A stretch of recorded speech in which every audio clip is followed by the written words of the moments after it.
welcome to another episode of Boundless Body Radio.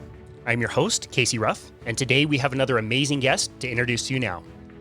Dr. Eric Westman is an associate professor of medicine at Duke University. He is board certified in both obesity medicine and internal medicine. In 2006, Dr. Westman founded the Duke Keto Medicine Clinic with Dr. William S. Yancey Jr. after spending nearly a decade of clinical research regarding low carbohydrates. In 2010, he was awarded the Obesity Medicine Association's Bariatrician of the Year. He is a New York Times bestselling author of several books, including The New Atkins for a New You and Cholesterol Clarity.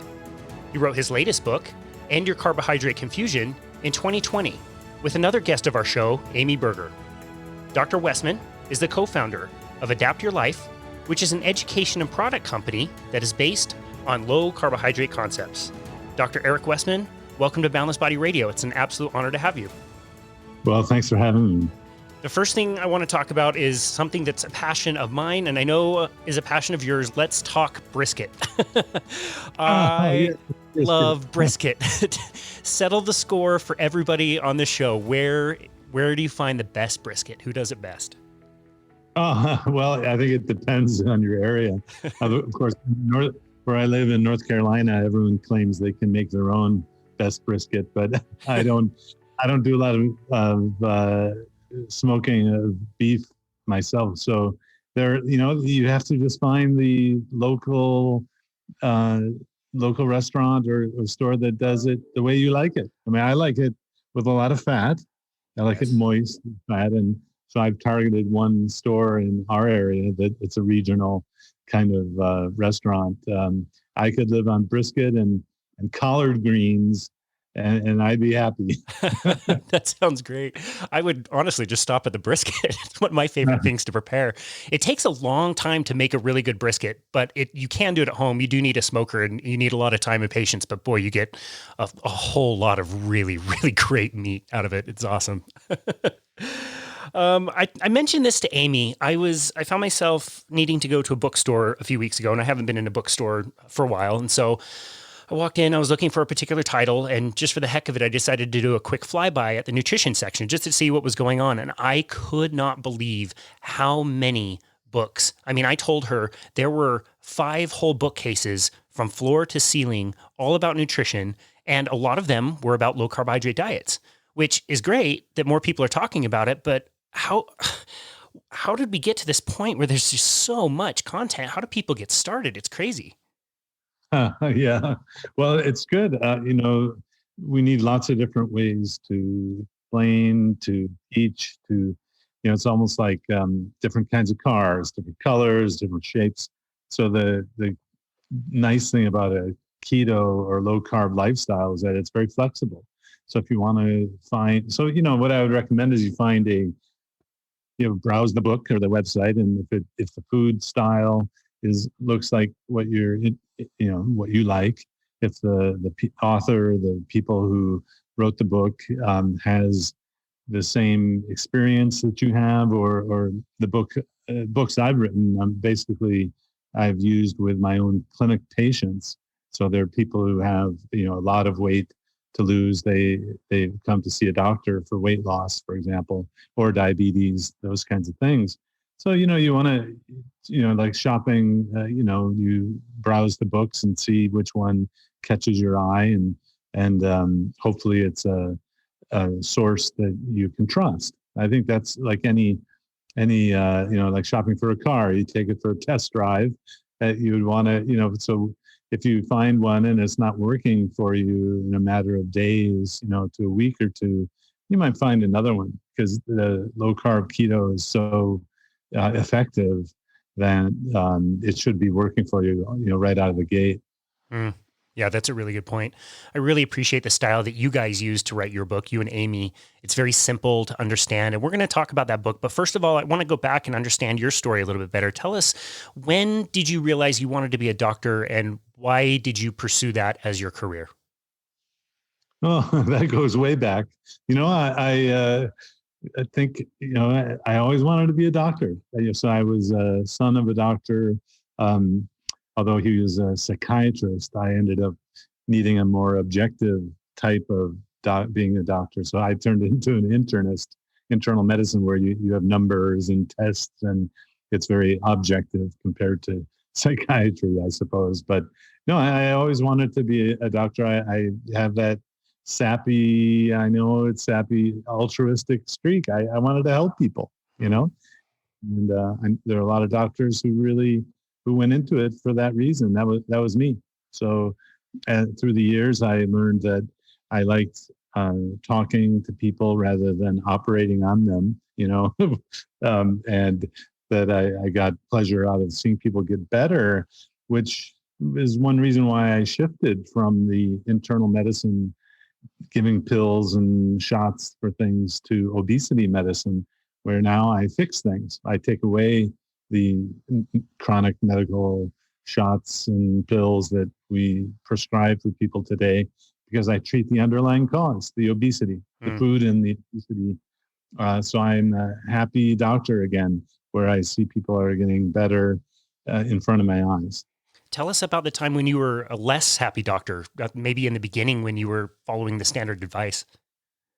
Yeah, so I traveled for my training. I was at Stanford as an undergrad, went to the University of Wisconsin-Madison for my medical school. That's where I grew up, where I was from, Madison. Then the University of Kentucky, and then Duke. And at Duke, where I've been for 30 years now, I did a clinical training program to learn to do clinical trials as an internal medicine specialist. So I was in the clinic at the Veterans Affairs Hospital here in Durham at the time, and I learned how to prescribe pills to manage diabetes with shots and blood pressure medicines and all that. And, after a while, it was downright depressing. My patients weren't getting better. They were getting older and they were getting worse. So what I find is that this is a common theme. There's a lot of burnout in mid-career medical doctors, the internal medicine doctors, particularly, because family medicine too, because they weren't given the tools to actually fix their patients. So those who went into doctoring to help people get better are frustrated, and so that was one of the reasons I changed to look for a new tool to help people, and that was obesity medicine, and specifically using low carb keto diets. So that was quite a while ago. I mean, how did you stumble upon that as the way to actually truly help people? There wasn't a ton of information about that out there at the time. Yeah, so we'll have to go back to 1998. So basically it was 21 years ago now. So I'm sitting in my clinic as an internal medicine doctor and a young doctor, and one of my patients comes in to me, and he lost 50 pounds since I last saw him 6 months before. And I was very curious, how'd you do this? And he looked at me and he said, all I did is I ate steak and eggs. And I'm like, what? Basically, he was doing the Atkins diet at the time. It's called the Atkins induction. And, first I was like, I don't believe you. And he said, no, really, it's in a book, that was written before you were born. And now he was getting personal.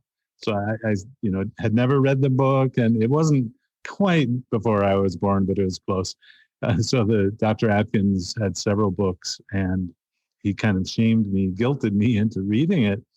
And then, and I read it, and I thought, this is terrible. People are going to be eating fat, and their cholesterol will go up. And, it's a lot of the concerns people voice today. But remember, this is still 1998. So another patient comes in, having lost weight, doing, steak and eggs, basically. And I said, no, you can't do this. And he said, why? Well, because your cholesterol will go up. And he looked at me and said, well, why don't you check it? How do you know? Well, I don't know. So I sent him down the hall where the lab was at the VA and checked the cholesterol, and it was better. All of the things we look at in the cholesterol panel was better. So, I started there's a saying, you smell a rat, or you kind of get it. Something's not right about this picture. Everyone tells me it's bad. All these terrible things will happen. And yet what's happening in front of my eyes is that people are getting better and their cholesterol didn't go up. Wow. So I was curious. I was, still a curious researcher. And so at the time I thought, well, let me write Dr. Atkins a letter. He was the only doctor I could find who was really still in a clinical practice that had a big practice. And he called back and he said, what do you want? And I said, well, I have a couple of patients. I'm a doctor at Duke. A couple of my patients got better on your diet. And he, paused, so. And I said, well, it's all very, I said, well, where's the science? And he said, well, it's all in my book. And I said, well, with all due respect, I read your book and it's a bunch of anecdotes. It doesn't count. And so by this time he kind of said, well, why would I want to do research? I've done this for 30 years. I know what the research will find. But, he had a point. You usually do research before you've done something for 30 years, not after, right? But I convinced him that there was a failure of other people to believe it and believe him. And so he invited me to his office in New York City. And that's how, so I sat in the office of people advising people to do a low carb keto diet. And, it was interesting. It certainly could work. And I still had concerns about safety. And so I thought, well, all right, I'll go back to Duke and do a study. And so we did a study based on Dr. Atkins' clinic program. And the first study looked good. We decided to go back, asked to do another study and another and another. And now the studies have been done all around the world, basically validating the fact that you don't need to eat carbohydrates and that you can actually be really healthy by not eating carbohydrates. And now in my clinic, I tell people not to eat carbohydrates to fix chronic medical conditions. So it's actually a therapeutic corrective diet for diabetes, high blood pressure, obesity. Mm. Why is there still so much resistance to low carbohydrate diets in the medical field if they're so incredibly effective? Yeah, it's complicated. Most doctors have no training in nutrition. So they get the same kind of education as the general public, which, from companies that want you to eat their products, So the doctors today will have the same biases and misconceptions as the general public. And I think we teach doctors today, just like with me in the 1980s and 90s, to use medications as the primary form of treatment, not lifestyle change. Or if they think lifestyle change, they think exercise fixes everything. And exercise doesn't even help you lose weight without changing the diet along with it. So we teach doctors basically either nothing or the wrong thing. So now the reluctance is complicated. There's a kind of failure today of the observation using what you see in the clinic as valid information. There's something that it gets dismissed as anecdotal medicine. So unless you can get the clinical trial together to publish in a big journal, a lot of doctors won't even listen to you. And that's been a problem because the funding organizations haven't wanted to fund high-fat diets because we've known, quote, we have known, unquote, that they're bad for you. So rather than be curious, like me, the organizations say, no, you can't study it. So those studies are never done. And so then doctors never learn about it or trust it because they discount the anecdotes that even though there are thousands of them on the internet, for example, and they wait for those clinical trials to be done that can't be done because there's no money to do them. And the clinical trials, the highest grade of a study that can be done, they're very difficult to do in the proper setting. I mean, you have to control every single variable besides just the food. That's not very easy to do. Well, we went to the drawing board to figure out how to study this, and we do have randomized trials and clinical trials of the low carb keto diet, which is why I get the respect that I do.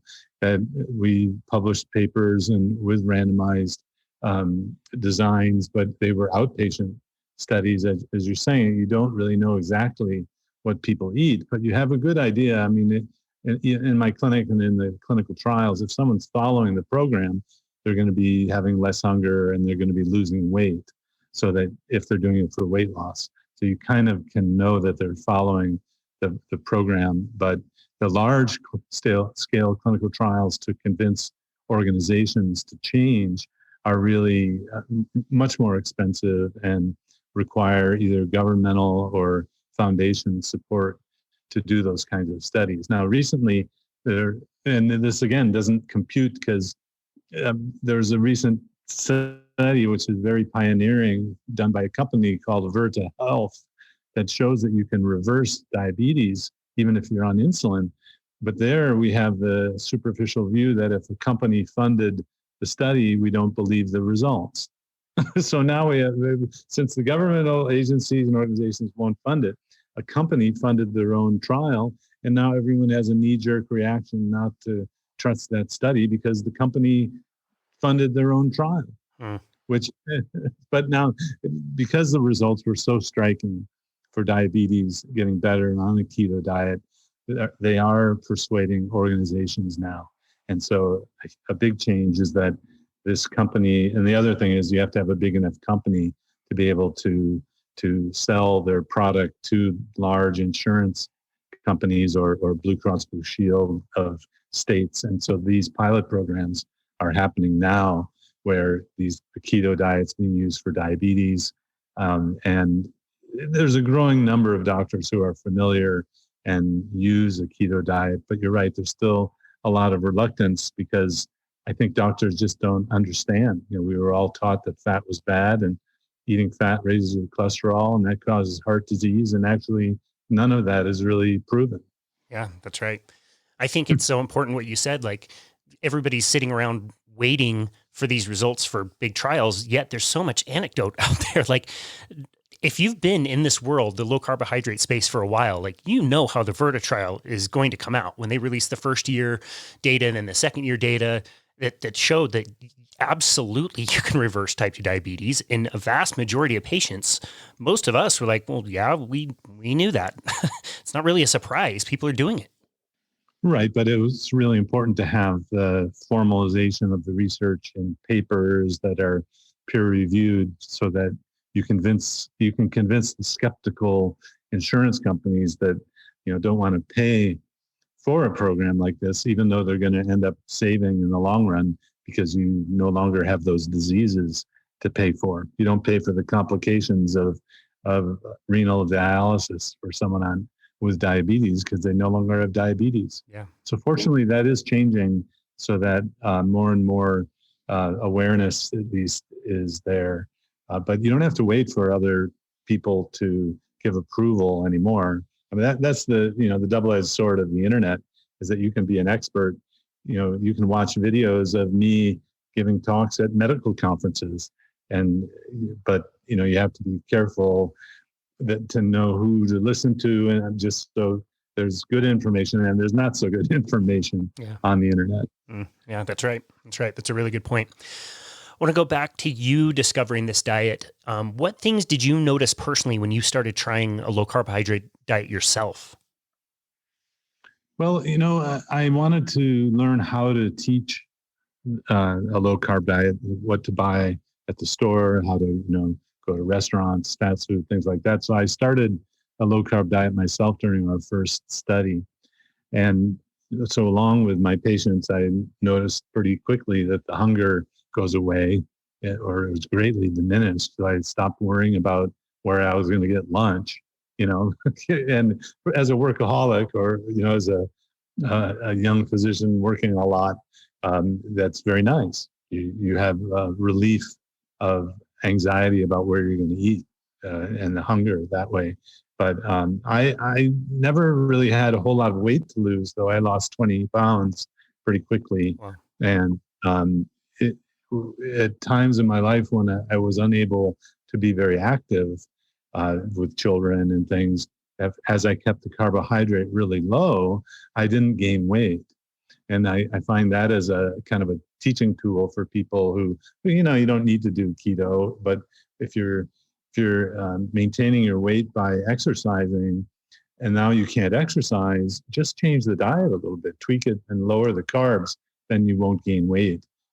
That's a common thing. You get out of college and training, and then you get a family, you eat the same way, but you don't exercise as much and you gain weight. So just don't, what the understanding you need to have is that it's the carbs that make you gain the weight. So if you can't exercise as much, just dial down the carbs and you won't gain the weight. Mm. Another point that a lot of people make is that you can't do this for your whole life. You can't be restrictive. You can't restrict your carbohydrates for your entire life. For you personally, is there anything that you would foresee that would make you stop eating this certain way? Well, so my first response to that kind of sort of statement is, yes, you can. You can do anything. You can, and in fact, it's not depriving. I mean, it is delicious. As we mentioned, the brisket, you could live on that. So what I've learned is that I have a different set of foods, but I don't feel deprived, so that the cuts of meat and the sauces, and then I do have the need for sweet things every now and then. And I just have learned to not eat much of the sweet things.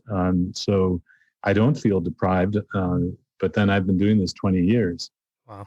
So, I guess if there were clinical trial evidence that eating a keto diet was bad, I would change.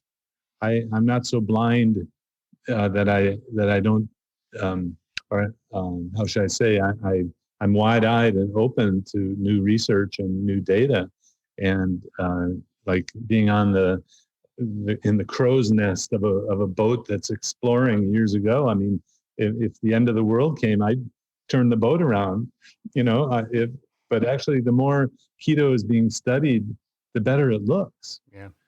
Having ketones around actually may be anti-inflammatory by themselves, the ketones themselves. So it's not just taking away the inflammatory carbs that relieves the joint pain. It might be having these ketones around that give you added drug-like benefits. So we're just starting to learn about ketosis, and you have to understand that in research terms, just in my lifetime, in the last 15 years, we've been able to study it without people giving you grief to study it. So in research terms, that's pretty young in terms of field, and it's looking better and better. I mean, the research team at Ohio State, Jeff Volek, and his group, and then Ben Bickman as well in Salt Lake. These groups are having no reluctance to study ketosis and keto diets, and we're going to learn a whole lot more about it in the upcoming years. That's great. We're just so grateful for all of you guys doing all this great research. We've had Ben on our show, and boy, he's just so awesome to talk to and learn from. He's been great. You mentioned inflammation, and that's a pretty hot topic right now. We are dealing with a virus that can, in some people, take a pretty nasty turn in the second phase of the disease, where the immune system kind of starts going haywire. I wonder if you can comment. Do we have any information or studies on people doing better with a low carbohydrate diet besides just the comorbidities of the things that we associate with metabolic disease, like obesity, hypertension, diabetes, things like that? I think it's the theoretical understanding that you do better if your blood sugar is normal. So those with diabetes do worse. And then the really seriously ill folks have that inflammatory and thrombotic response of blood clots. And there was a theoretical paper published about how a low carb keto diet could be beneficial for that kind of end stage thrombotic kind of catastrophe that can happen when people are in the ICU, because it seems related to insulin and insulin resistance. And so the theory is pretty sound. Because we know with a keto diet, you lower insulin levels and insulin resistance. So the theory is there. I haven't seen any real world studies that have used it, as a single arm study or randomized trial. I haven't seen a study with keto for COVID yet. I don't know if there are any that are designed. I from time to time, I look at clinicaltrials.gov to see if there are some, and there have been a few that get mentioned there, but I don't see results from them. Gotcha. We were, let's see, I was at Low Carb Denver that weekend in March where everything was kind of getting shut down.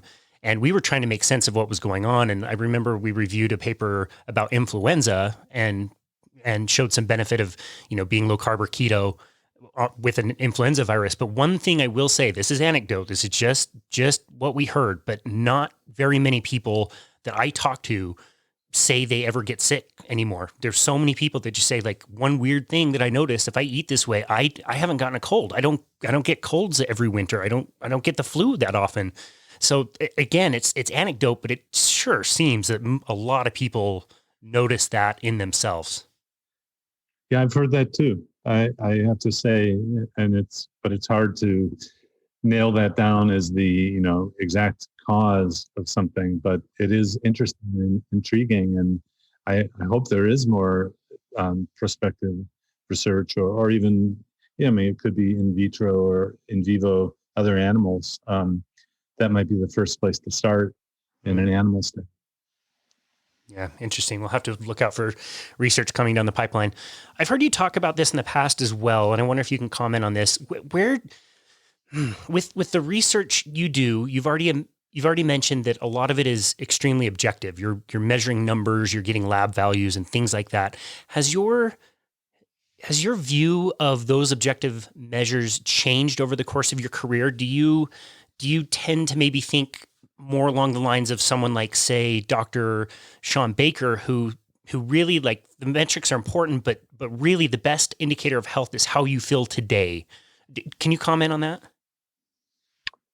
Sure. Well, how you feel is good. I mean, that is a good start, but I think there is value to the numbers of,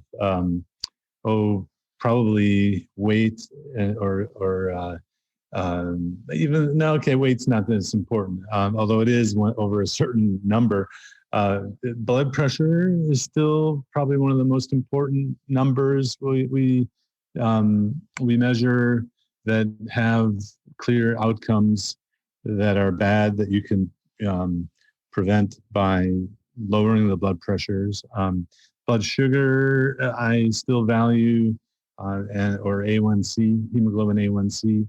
But when it comes to the blood, there's a book that I helped to write. Jimmy Moore and I wrote a book called Cholesterol Clarity. And in the book, it was basically the transcripts of the podcast that Jimmy had done. It's an idea for you to transcribe the podcast, put it in a book. Basically, it shows that the researchers of cholesterol have talked about triglyceride and HDL for many years now, not total cholesterol and LDL, like the clinical people. So the research is way beyond what clinical doctors are focusing on and talking about. So when I look at a lipid profile, I'll look at the triglyceride and HDL, not the total and the LDL, but I still look at the blood sugar, the A1C, the blood pressure. I don't know that the clinical measurement of inflammation is solid enough yet. You can look at CRP as a marker of inflammation. I don't know that gets you beyond just feeling really well. But I know Dr. Baker, I know Sean Baker, and I've talked to him quite a bit. What's confusing sometimes is that the values in the blood, for example, among people who don't eat carbs, falls outside the normal range of those who do eat carbs. And then people get upset because their blood sugar is a little high or their cholesterol is a little high. And we are thinking that this is not bad. It's just different.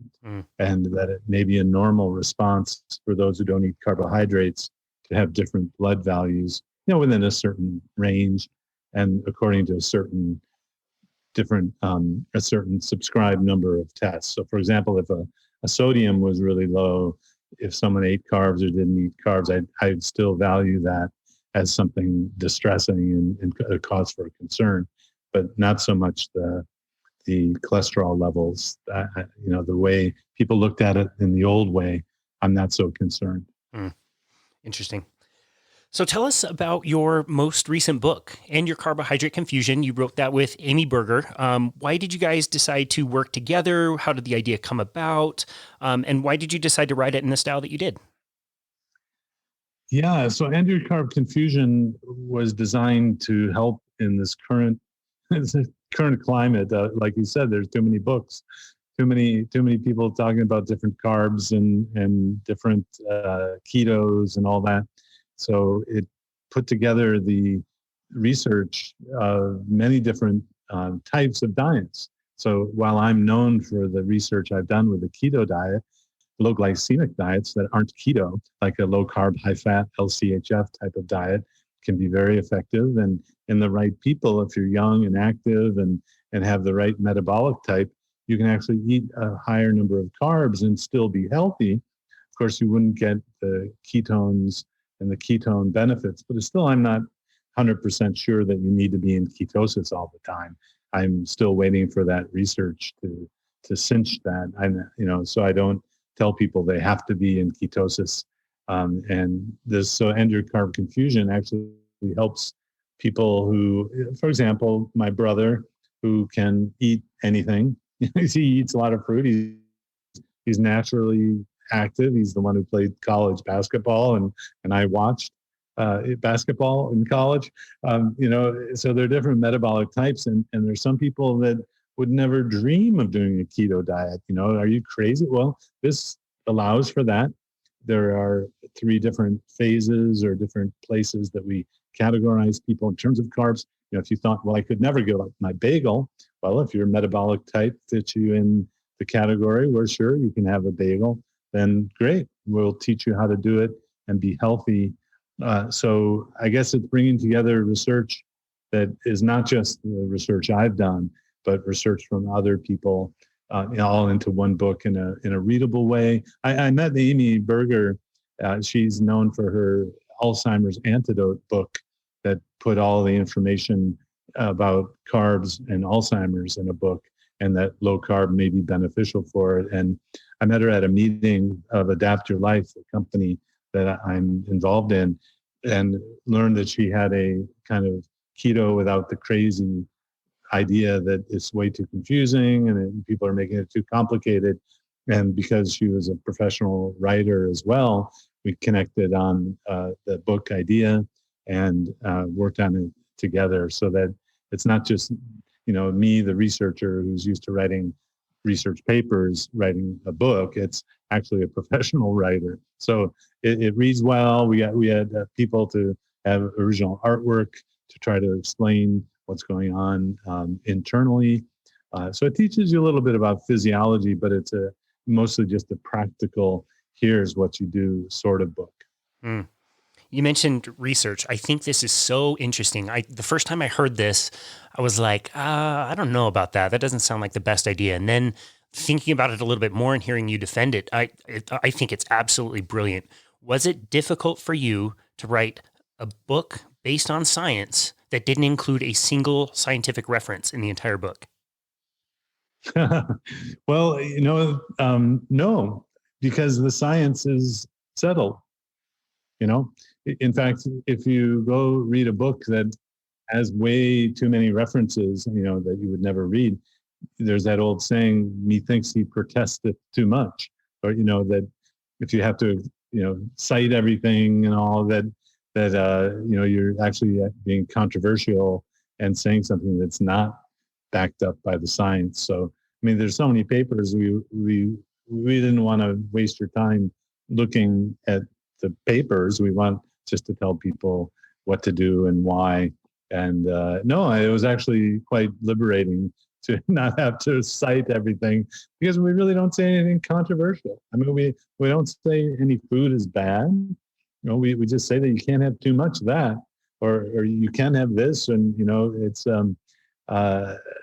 it was actually our main objective was to make it readable. And I think without all of the little citations and numbers and things, I think we achieved that. Mm. I love that decision. I think it is the right one, especially for the style of book that you were seeking to write. What were some of the areas where people got the most confused? Because you are right, there's an endless amount of ways to be confused about carbohydrates, but really it's not that hard. But what are some of the more common ones that you guys tried to address? Yeah, we at the same time this book launched, we launched an online digital class called the Keto Made Simple Masterclass. It's available at adaptyourlifeacademy.com. And the reason I bring that up is we surveyed the first 600 people that went through the Keto Made Simple Masterclass. And we asked them what they learned and what kind of mistakes they thought they were making. And it really fell into several categories. One was the overconsumption of fat. So that in today's teaching of a keto diet, there's a common mistake of adding oils and butter and ghee and MCT and thinking that because it has no carbs, you can have as much of it as you want. So on a clinical program like mine, where we've used it for years now in a program, we've learned that you have to put a limitation on the cheese, the cream, the mayonnaise, or it becomes a trigger for a lot of people. They eat too many calories and it doesn't work if you're doing it for weight loss. So that's the first message, was overconsumption of fats. The second message we got from the survey of the class of people learning our method is the use of net carbs versus total carbs. So again, in today's teaching of keto, you might have heard of net carbs, where you subtract the fiber and sugar alcohols, but actually those fiber grams and sugar alcohols can impact the metabolism. So we use total carbs. That's actually what we use in our research studies, what we've basically used since 1863 when Banting first talked about this in London, England. Using total carbs is a more effective approach and it works better. And then you're not falling victim to these new products and pills and oils and drinks, and you want to stay away from that stuff. So the overconsumption of fat and the use of net carbs instead of total carbs were the two main factors that caused confusion, and the confusion led to it not working. Interesting. You've already mentioned the 3 levels of carbohydrate tolerance. Can you go into a little bit greater detail of what those are and who might fit into what categories?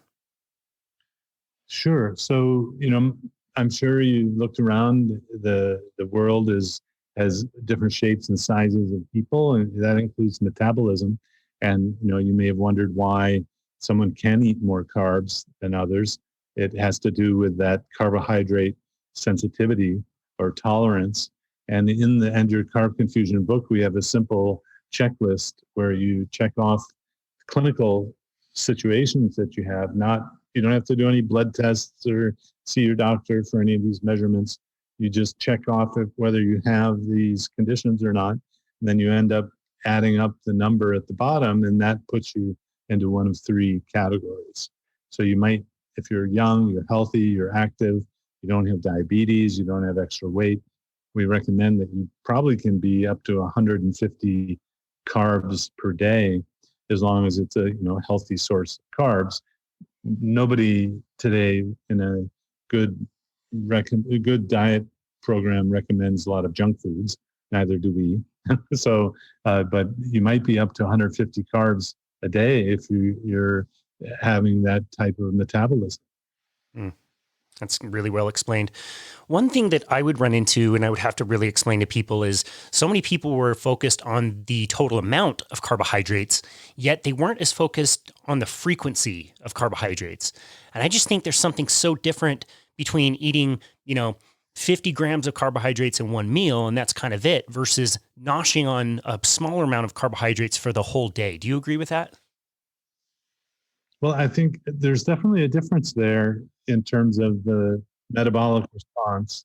In the clinical program, when I'm trying to, when the change is a big one from, let's say, hundreds of grams of carbs down to 50 or 20, then I find that it really doesn't matter when people eat because the number of grams is so low. But you're right, if you get to 50, 100 grams, the metabolic effects will be different. And that, I tend to, for being practical and for being flexible, I let people guide how often they eat by their hunger rather than by the concern about the metabolic effect. So I think that's an issue, but I would rather have people satisfy an urge for hunger 5 times a day, and instead of restricting themselves and feeling hungry most of the day. You know what I mean? So I think the being flexible and allowing more people do it is more important than those smaller differences. Interesting. We asked Amy about this. She gave you credit for this saying, which I absolutely love. And it's one of my favorite parts about a low carbohydrate diet is people tend to be able to go off of it and back onto it relatively easily. Of course, people can get into the trap where they go all the way back to a standard American diet. But for most people, I think that kind of autocorrects when they start to go back to feeling terrible all the time. And you made an awesome statement that I really love about a holiday. Right. Well, there's certain times of year where we get together with family and, or a birthday but around the holidays, we coach people, and it again depends on your metabolic response and how you respond to eating carbs. If you don't get derailed by having a holiday, people will go ahead and have a holiday, but don't let the holiday turn into a holla week or a holla month, because I've seen people lose weight before Thanksgiving, and then they've regained it all by the time Easter comes around. So because you get sucked back into eating carbs, but not everyone does. So there's a lot of trial and error in learning about how you respond to eating carbs. I'm not a big fan of a designated meal or a designated cheat meal once a week or something. I don't think that's a good idea. Unless you're really metabolically flexible and you didn't need keto in the first place, then of course you'll be fine. But in a clinical program where I'm trying to help someone do this for maybe years, I don't want them to get that every now and then. It's like rekindling of the sugar, that effect. So we really teach people to be strict, but sometimes we'll, allow for that holiday as long as it doesn't turn into the holla week and holla month. Yeah, I love that. It's so good. Another thing we hear pushback on quite a bit is people have tried diets in the past that required a lot of money, the health store, a bunch of supplements. They're just really expensive. Does this have to be an expensive way of eating? Not at all. Yeah. So I personally don't go to fast food places much, but my patients do. So I've learned that you can eat at McDonald's and the dollar menu and do a keto diet to fix your diabetes. It's knowing the most important thing is not eating the bun and the fries, having the burger. While it might not be the healthiest burger, it's a burger, So the flexibility of a low carb keto diet is that it doesn't have to be expensive. Now, if you want to eat grass-fed beef, get bulletproof coffee with expensive coffee and oils and things, you can, but I can tell you and reassure you, you don't have to do that. And so it's funny, I have people tell me that I've saved them money because they no longer buy those extra supplements or those super organic, one of my patients would buy half a cow with someone else and split it. And if you can do that, great. But that would needlessly keep some people away from doing this, those who can't afford it or don't have the means to get that the higher food quality. So that's kind of been the double-edged sword of the paleo primal influence over the last few years. They really emphasize the food quality and not so much the ketosis.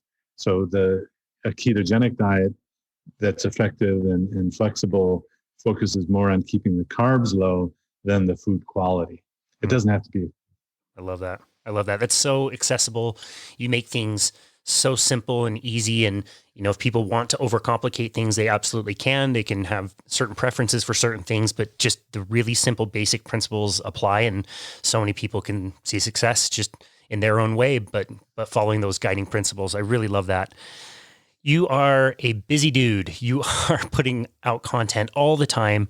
You're putting out articles. You're on Diet Doctor. You are also in both of Vinny's fat movies. What was that like to be part of?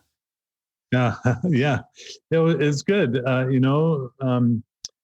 The documentary film is a interesting way to communicate complicated and complex issue like how fat got demonized and the way we were involved is that they would bring their crew to a hotel where we were all giving talks, for example, and we'd go up to the room and it was like walking into a movie set, basically. I mean, I don't never been in a movie, but basically there were lights and cameras and 10 people in the room, and I guess that's the key grip and all the I don't know what they do anyway. So yeah, it was fun. It was I've known Vinny a few times, been on his podcast, and getting to meet him was fantastic. The terrible thing is you spend hours or an hour with them, and then you end up with a 2-second cameo appearance in a film, which is great, which is fine. And because I'm the science guy, and that's not very thrilling to be the one to just help give the credibility about the clinical science. But it was great, and I hope there are going to be more of those. They're very helpful for my patients and for people in general to learn the bigger picture view of how did we get into this mess and why is it okay to eat fat.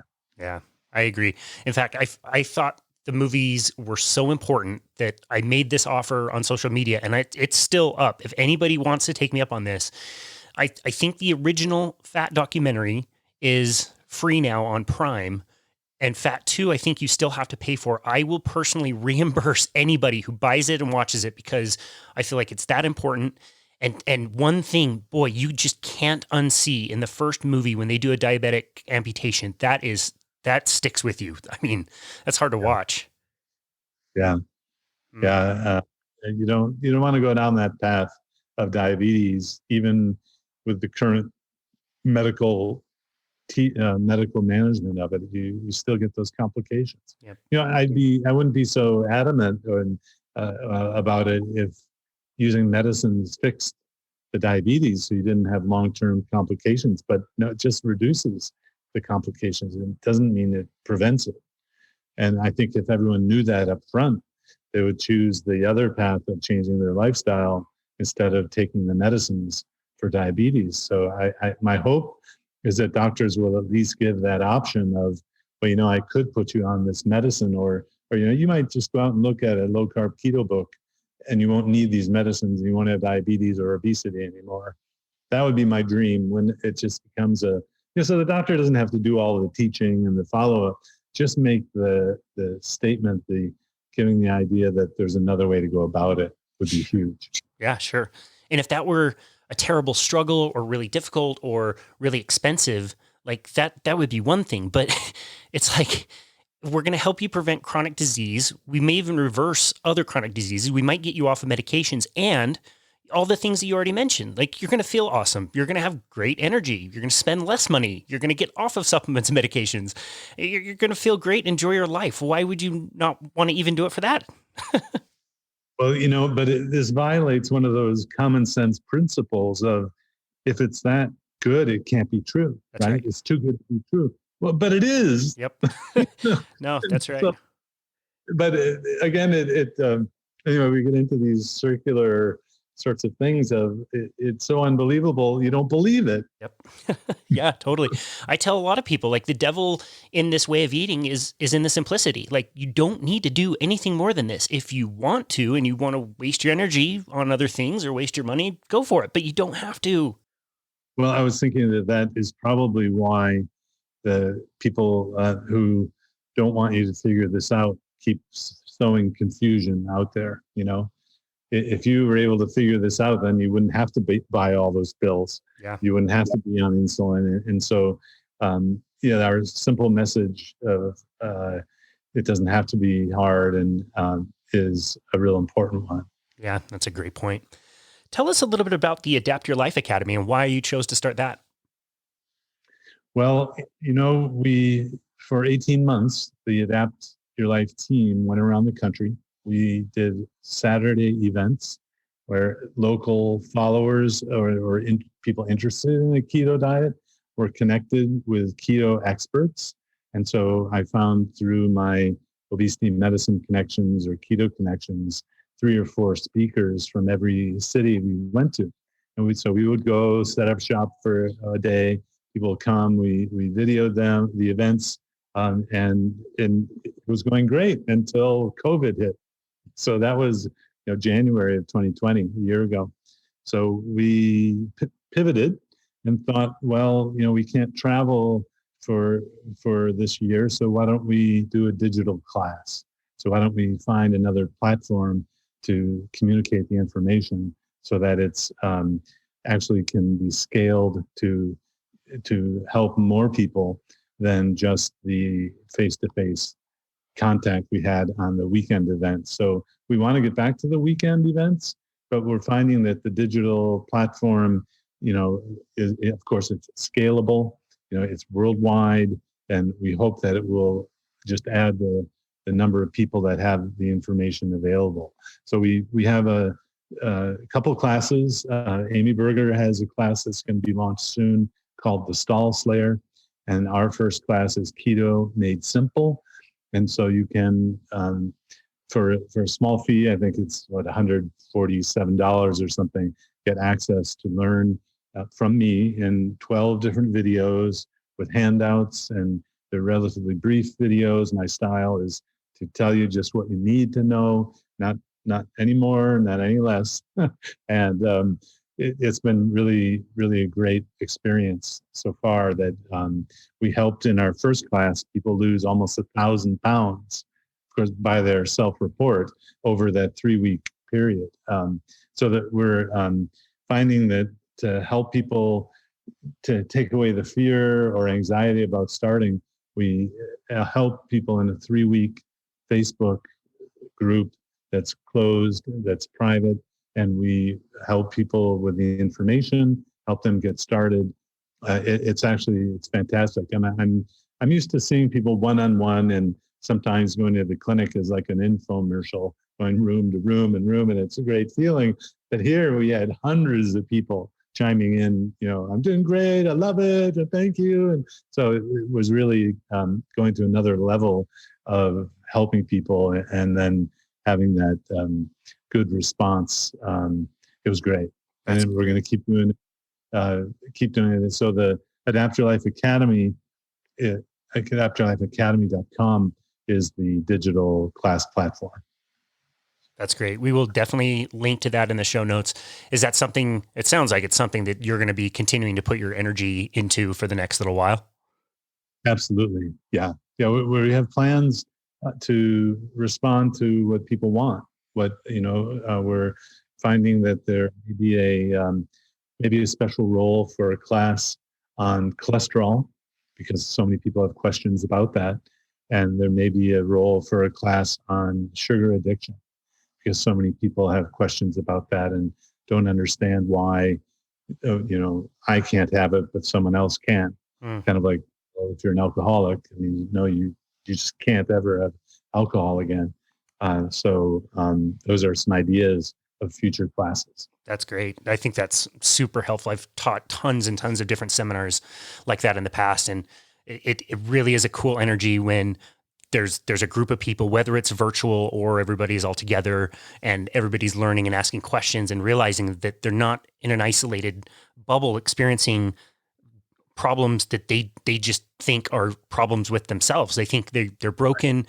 They can't find the right help, yet everybody that I work with one-on-one notices all the same problems. And if all of us could just be honest about that and support each other and show everybody that there is a different way and we can all do this together, I think that would be just so helpful. And so, that's such a great way to change the world. in this, I don't know if it's your experience, but in this platform, we have admins, people, administrators that I've trained to respond in certain ways, but it was just so cool to see people supporting each other. I love that. So people joining the class were responding, well, here's what I did. And yeah, I had that. And so it was almost self-correcting. And that was really cool to see. That's so awesome. Yeah, we could definitely use more of that in today's world, more cooperation and working together and helping support one another. This has been just an awesome conversation. I've loved learning from you over the years. I'm so happy that you guys wrote this book that you did in the way that you did it. And I really hope that a lot of people check it out and find that this doesn't have to be complicated. You can keep this very simple. You don't need to be a slave to your diet for the rest of your life. And you notice all of those benefits that we already talked about. What is one simple tip that you would like to leave our listeners today that they could immediately plug into their lives and see benefit? Well, diet is extremely important. And if you don't think that, would you put fuel in your car that wasn't good? So we've kind of been raised in really, we're having cereal that has vitamins and minerals that are sprayed on them, and they call it fortified. So what you eat, how you handle your body, yes, you can get away with things for a while, but what you eat and how, and then keeping active and movement with exercise. These are simple things that get in the habit, and they will pay off in the long run. I love that. Well, this has been, like I said, such a great conversation. It's so cool to talk to somebody who got into the business because they wanted to help people and they found a way. And I mean, you're the guy who's out there sharing this information in such a kind and supportive way. You were the one filming yourself making masks at the beginning of the pandemic and showing people how to do this. And I really respect that. I respect the person that you are and how sharing you are with yourself and your content and everything that you've learned. Where again can people go to find your work? Yeah, well, thanks so much for those kind comments. The Adapt Your Life Academy, adaptlifeacademy.com is the educational platform. Adaptyourlife.com has some products that are keto friendly. And then I do have a website, drwestononline.com, which is kind of a one-stop shop to tell you all the other places that I think are reputable sources. And that's drwestmanonline.com. So drwestmanonline.com. And I find that a lot of people will use that information to get started. And then, if you want more information, you might get the book, End Your Carb Confusion. If you want even more, then the digital Keto Made Simple Masterclass. But these are all different options that you can make use of. That's great. So many different ways that people can get help. Awesome. Well, thank you, Dr. Eric Westman. We really appreciate you, and we appreciate you coming onto the show, and we're so grateful for you and wish you the best with everything you do in the future. Thanks, Casey. And this has been another episode of Boundless Body Radio.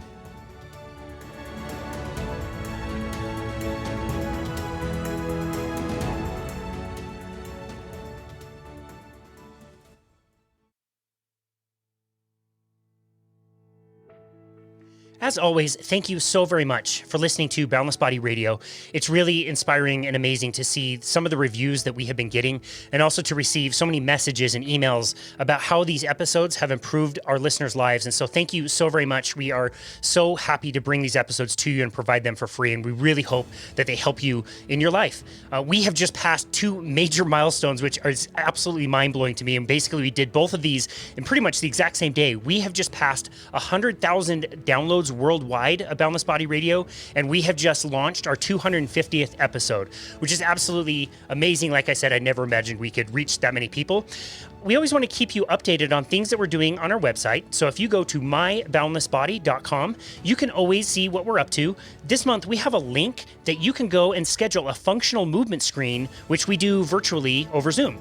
A functional movement screen is a series of 7 different movements and 3 different clearing tests, which is designed to find weak links in the body, such as muscle imbalances and joint stability issues.